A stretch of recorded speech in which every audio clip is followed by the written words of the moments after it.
சில இடங்கள்ல ஜாதகம் பார்த்தாலுமே அவங்களுக்கு ஒரு மன திருப்தி ஏற்படாது. அப்ப திருப்தி ஏற்படாத பட்சத்துல இங்க போனா தீர்வு வருமா அப்படின்னு சொல்லி ஒரு கலக்கத்துல இருக்கக்கூடியவங்களுக்கு இந்த புஷ்ப பிரசன்னம் ஒரு டானிக். Super super. சரி, ஓகே. நம்ம வேற எங்கேயும் போக வேண்டாம். நான் உங்க கண்ணு முன்னாடி இருக்கேன். ஓகேவா? நீங்களே பாக்குறீங்களா? சரி பாருங்க.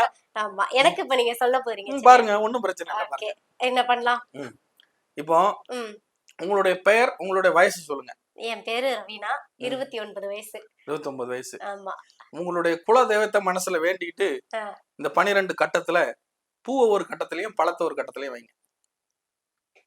நான் தான் வைக்கணுமா? நீங்க தான் வைக்கணும்.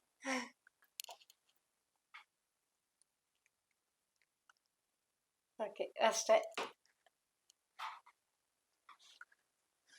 இப்போ உங்க மனசுல நீங்க நினைச்சிருக்கக்கூடிய விஷயம் என்னன்னு கேட்டீங்கன்னா, உங்களுடைய வேலை சார்ந்த பிரச்சனை.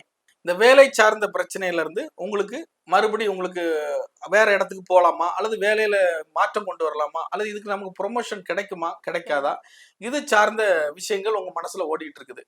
இது எப்ப நிறைவேறும், இதுக்கு எது தடையா இருக்குது, இது எப்ப எனக்கு இந்த வேலை சார்ந்த விஷயங்கள் சரியாகும் அப்படிங்கிறது உங்க மனசுல ஓடுது. உண்மையா பொய்யா? உண்மைதான் உண்மைதான், நீங்க சொல்ற விஷயம் உண்மைதான்.